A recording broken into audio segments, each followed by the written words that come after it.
Hey, it's Matty P. I'm in Ericeira, Portugal right now. World Surf Reserve, I believe they call it. I'm staying at this awesome Airbnb, the sweetest couple ever. They're not here right now though, but I will show you the yard because it's beautiful. There are a bunch of random cats. This one kind of likes me, I think, right? Sort of, yep. That's the reaction I was expecting. Yeah, great place. They're so friendly. I'll put a link down below. They're just 5 minutes out of the town. I got a bedroom upstairs with a separate bathroom and a shower and access to this whole kitchen. There's some cats. This is Alex. Oh, Alex is a freak. This one's got really cool eyes. Show me your eyeballs. Whoa, green and blue. Just a really great spot. So I have a very loose plan today. I was gonna check out some waves and see if there's any surf, but it's very windy. Although it doesn't feel like it right now, but check out some waves and gonna go down and see the most western point in Europe because I haven't been down there yet. And then I'm gonna meet a friend in Lisbon. He's a friend of mine that I met in Brazil on my first big adventure, international adventure when I was 21, way back in the day, and have not seen him in probably 15 years, something like that. So I'm gonna go get a beer and some food, check out Lisbon with him later on, and just kind of explore the afternoon and try out my drone as well. Want to try these new settings and kind of mess around with it, try and learn. If you like, please comment below, and I'm just gonna grab my wetsuit and we'll get going.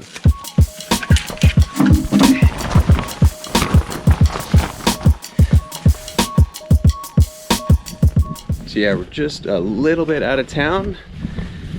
I did rent a vehicle. And I've been really lucky with vehicles lately because I booked the smallest car that they had and they were out, so they gave me this one. Dacia. Apparently it's a Romanian car, but yeah, it's full-on manual, which is really hard to get in Canada. It's always much more entertaining when you can drive manual, so I got my good camera and drone in there. One board I'm traveling with, and I did want to get some food. Always forget something, right?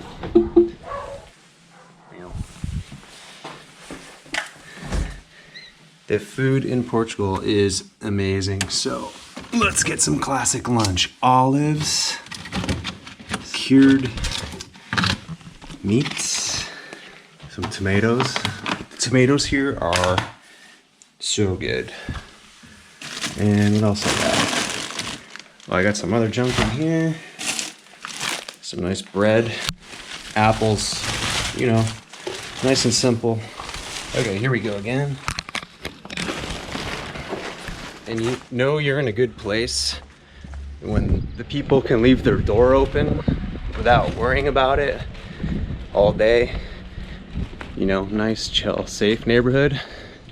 I mean, I probably wouldn't do that at home where I live, so. All right, let's roll. So even a keyless start in this bad boy. Come on. Woo! And I don't even think they sell SUVs that have manual in the States or Canada, or at least they're hard to find. It's all the old ones. I have an SUV at home, and when I was asking if I can get it in manual, they said they don't even make it at all. So anyway, props to Europe for still doing the old manual. It's a lot more entertaining driving sometimes. So the first thing I want to check out is a relatively close surf spot, and it's called Ribeiro D'Ilhas, and it's very close to here, and it's a world-class spot. And Magic Seaweed was giving it like 5 stars this morning, but when I looked at the surf cam, I didn't see anyone out there, and it definitely did not look like 5 stars. So we'll see what happens. Little tight, Europe style. I'm definitely not used to the roads here. They're a little tighter than I'm used to, especially when you go into town.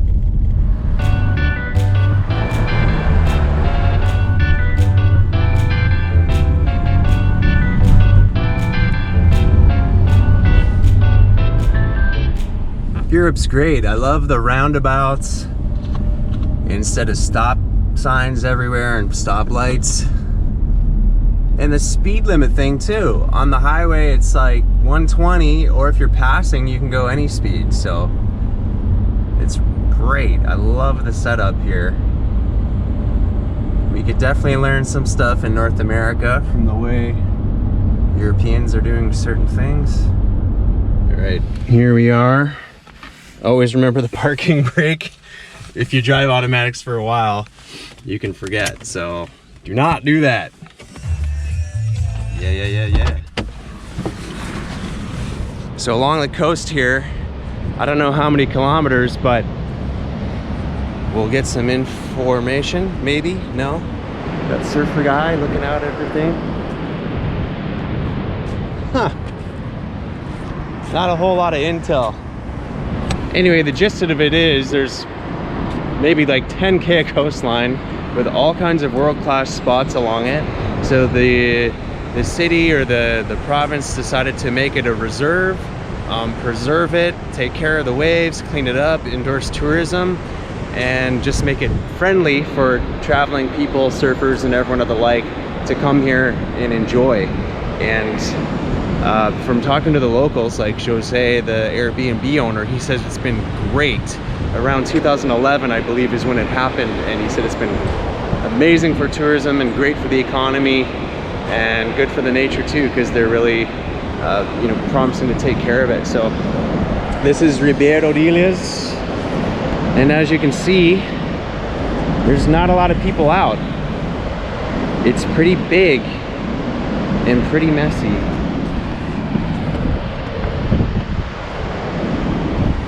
We got this crazy boardwalk, and I feel like there's gonna be a bunch of people like me today driving around to various breaks, trying to figure out somewhere that's gonna work, because we've been surfing in the harbor in town, but it's a pretty small beach.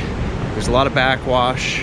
It's crowded because it's the only spot to go, and yeah, the waves are not easy to get into and closing out. So this is quite the setup. It's facing west too, so you just get the most awesome sunsets. It's getting down pretty quickly. It's not as intense as I thought.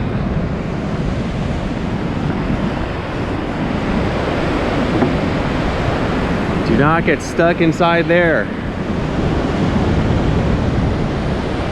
So forecast for Ribeiro D'Ilhas, magic seaweed, 7 to 11 foot, and cross shore, and that was supposedly offshore this morning. Not quite 3 stars, and there's no one out. So maybe we'll go check the harbor and the town.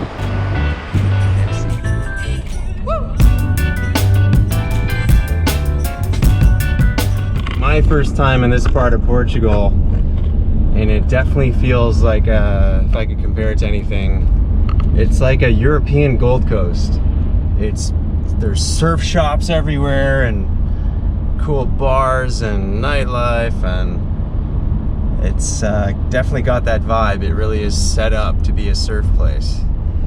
The surf shops are huge. I mean, there's a bunch of them, and they're all gigantic compared to what I'm used to at home anyway. We got 2 small ones in Toronto, basically. All right, here we go. These little cobblestone streets. I can see why the smaller vehicles are better, obviously. But the town is just so beautiful. White and blue.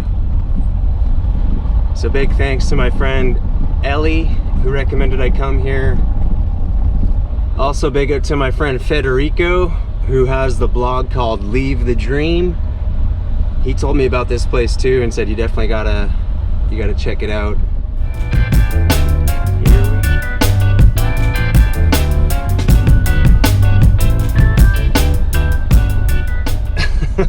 Lost in here.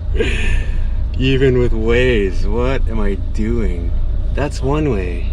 Son of a... This is why it's not always good to drive. I feel like I'm going backwards now. I took a different way than I was planning due to some construction nonsense or road closed. I kept getting spun around, so I'm going to another place called Furnace, which is just around the other side of the beach. Yeah. No one in. Everyone's looking. As someone who grew up in Canada, I'm still mind blown by all the history here. Everywhere you turn, there's something. For example, probably a 400-year-old cannon just rusting away. Definitely nobody out surfing. Don't think I'm gonna go down there. No. Even here is probably a bad idea. Yeah, it's a bad idea. Okay, back to the car. Ah.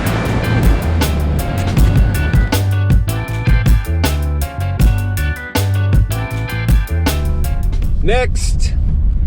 So there's another vista and another beach. Although, if the other two are blown out, this one's probably gonna be the same. We can try anyway. We're just gonna go up to the cliffs kind of up top there.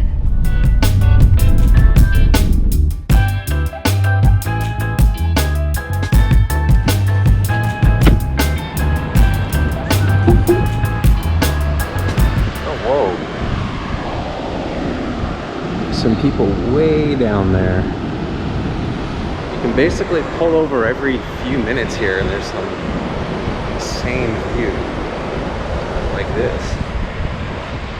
So it looks pretty big. I don't even know where they go in the water from.